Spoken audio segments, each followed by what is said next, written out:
All right, click for Poetyr, right? Nasty. I know, I'll get a smile that's better someday. Anyway, this will make you smile. It's about Uncle Sandell. Click, as promised. They said he hated me. He said my dad was going to make him look like a peach. At the wedding in the family backyard, he knew my mother was yet to discover her yard. I did what he expected of me, if we agreed, which was not often, and he tried to never be out of reach through the great divides of times and families that never to subside, animosities that build the dikes and the dams that block the sun, through which he raised his little sister-in-law's little one. And he raised me up fair, and he raised me up blunt, encouraging this runt's precocious tenacity.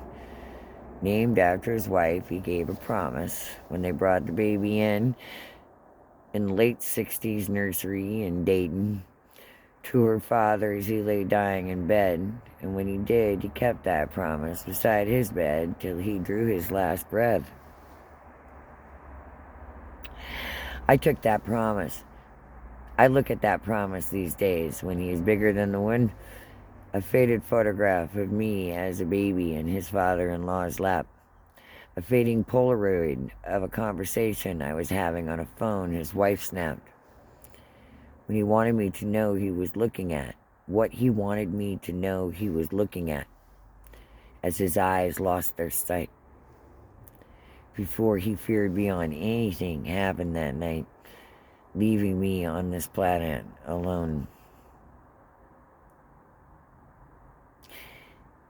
His soft spot in a corporate world, wrapped in a blanket of tiny baby girl no one would ever be ready for.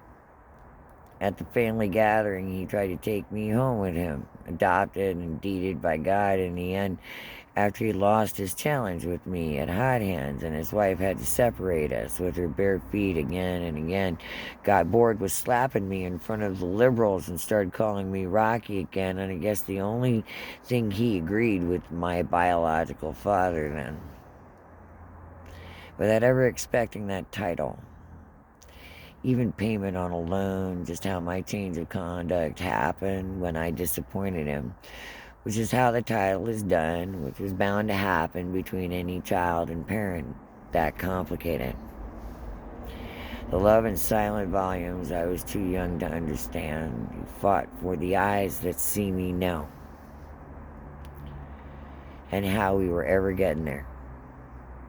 A true child and parent, such as were we, such we are. Sometimes when I sing Twinkling Distant Stars Dying Bright to Nebula late at night, as an ice in a tray before you pour the whiskey neat for his wife and deal a better hand to him, or the smell of a cigar as it drifts down the street, I remember the big shit is still watching. Everything he taught this little shit to do, celebrating the stories I am about to tell you, and the sheer grin in this whole world my godly made parent still leaves behind him, with many, again and again. As I build a description of this artist as a young girl, the man that led me there, firm of hand, gold of heart, so soft he could never take it out, lived with his love in a shroud. But you knew, as his wife and I did, beyond language. You just knew with his volumes of silence and truth. So here goes my attempt to honor the man as I am, as he would never change me, and his wisdom is still with me every moment.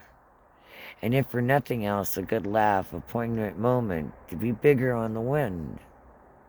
And I hope its gratitude reaches him on the next blue raven.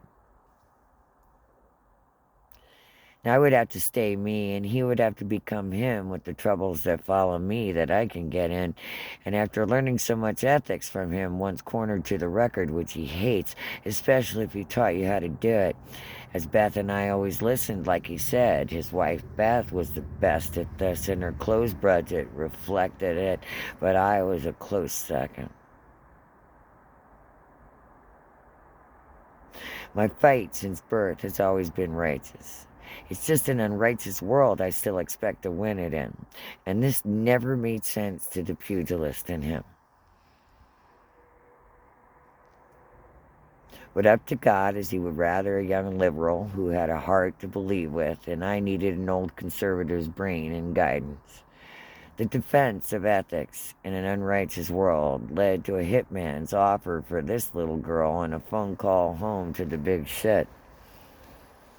He picks up with his usual, "Why?"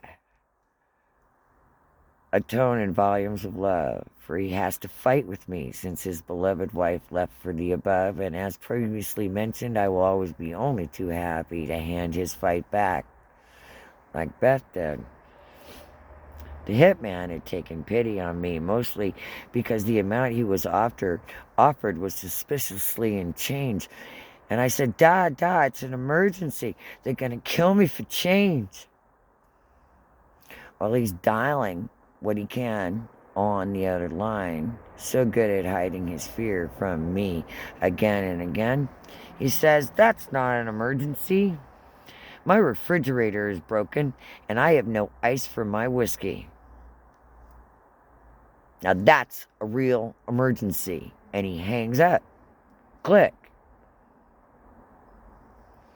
I call back outraged in second.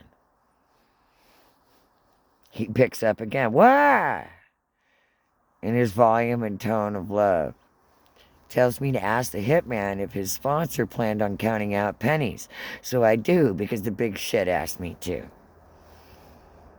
And our argument in front of the hitman begins.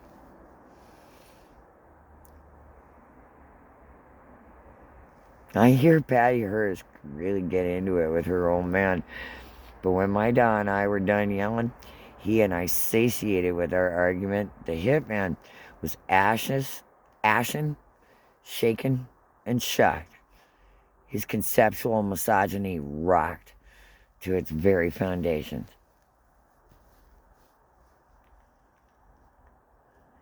Years after that, after we both had lost our beloved Beth, he calls me up in shock to straighten out some of the clothes budget.